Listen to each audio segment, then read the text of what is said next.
Construire n'est pas forcément antinomique avec l'écologie. Ça dépend comment on le fait. Bonsoir à toutes et à tous. D'abord, merci beaucoup d'être présents dans cette réunion virtuelle sur un sujet qui est très important, l'urbanisme et le 18e. L'urbanisme, c'est une réponse à l'ensemble des enjeux de la ville, les enjeux, bien sûr, de la nature en ville, les enjeux de la mixité en ville, les enjeux des déplacements. Tout se conjugue dans ces questions d'urbanisme et c'est d'autant plus important pour le 18e qui a, je le disais, cette opportunité de continuer à faire évoluer l'espace urbain dans lequel nous sommes. Donc, merci beaucoup à vous. La façon dont on fait la ville définit la façon dont on y habite. L'urbanisme est aussi une réponse aux enjeux de l'urgence climatique, mais aussi de l'urgence liée à l'épidémie qu'on a connue.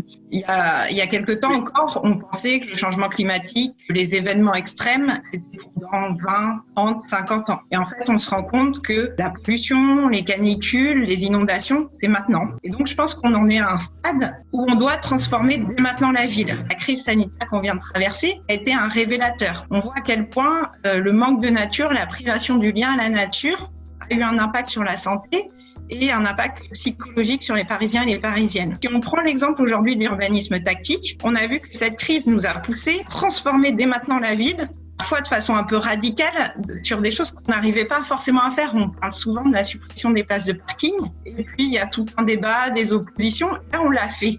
3 principes qui me paraissent essentiels, qu'on a essayé de déployer au cours de cette mandature. Conserver les bâtiments plutôt que les démolir pour les reconstruire. Identifier des zones déficitaires en espaces verts, comme on a identifié des zones déficitaires en logements sociaux. Possibilité de transformer des espaces bâtis en espaces publics et en espaces verts. Aujourd'hui, effectivement, il faut débarrasser les rues du stationnement automobile. Il faut que les automobiles soient stationnés en sous-sol. Mais il y a aussi une autre réalité, c'est que les parkings, aujourd'hui, beaucoup de parkings ne sont pas pleins parce que il y a un phénomène où les Parisiens achètent de moins en moins de véhicules.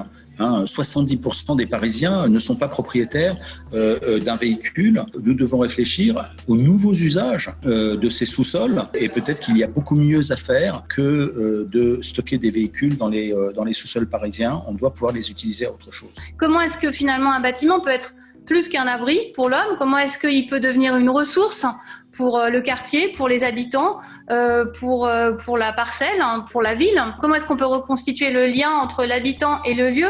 Parce que c'est là aussi un des problèmes majeurs, c'est qu'on a coupé la relation entre le peuple et son territoire. Et peut-être qu'aujourd'hui, on sent qu'il y a une rupture qui aboutit à un assèchement de l'hétérogénéité et que peut-être la ville de demain, c'est justement celle qui permettra de retrouver des mobilités et une souplesse dans ses aménagements, mais aussi dans ses pratiques, dans ses usages, dans les fonctions. Cette question pose aussi la question des modes de vie, des besoins vitaux que nous, architectes, on peut aussi prendre en compte dans la fabrication, le façonnement d'un projet d'architecture et aussi d'engendrer une organisation qui soit plus citoyenne, qui rassemble, qui s'organise autour de la gestion d'un commun, la gestion d'un paysage, d'une ressource. Aujourd'hui, on a dépassé les 20 hectares d'agriculture urbaine en toiture, en sous-sol ou en pleine terre et on flirte avec les 80 hectares de toiture végétalisée. Nous, on travaille sur le projet Poissonnier Ordonneur, le bâtiment de bureau qui prend place sur l'ancien Stuttgart. Je ne sais pas si vous voyez l'ancien métro, etc.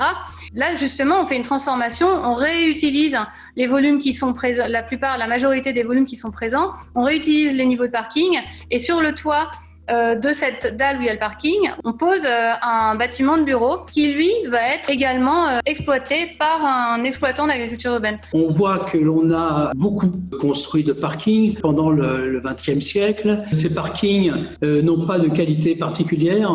Par contre, ils ont une qualité, c'est qu'ils sont toujours au bon endroit. En 1900, on avait donc cette rue avec déjà les infrastructures qui lui donnaient une structure particulière. Et ce que l'on cherche à faire, c'est à prolonger en fait la ville dans le dessous, mais pas pour y habiter. L'idée, c'est que la rue soit une surface de déplacement aussi bien pour des mobilités douces que pour la voiture. Et cet espace public apaisé, il a comme corollaire, d'une certaine façon, une requalification du dessous de cet espace public pour que là, on puisse effectivement stationner. Construire n'est pas forcément antinomique avec l'écologie. Ça dépend comment on le fait. On a dans le 18e une ferme en sous-sol. C'est vrai qu'on a cherché à répondre à un problème d'ordre public. Il y avait du deal dans un parking. Et la solution à ce problème d'ordre public a été de supprimer les véhicules qui étaient dans ce parking et d'y installer un projet de ferme urbaine avec Cultivate. Et au fond, on a répondu à un enjeu d'ordre public par une mesure d'urbanisme. On n'a rien construit, on n'a rien détruit, on a transformé un usage. On voit la ville aujourd'hui dans un territoire aussi complexe que le 18e, doit répondre aux enjeux des quartiers et donc aussi aux enjeux d'équipement public, aux enjeux de mixité, à l'école. Et je pense qu'il faut faire tout ça partout. On ne peut pas spécialiser complètement des territoires en ne faisant que ci ou que ça.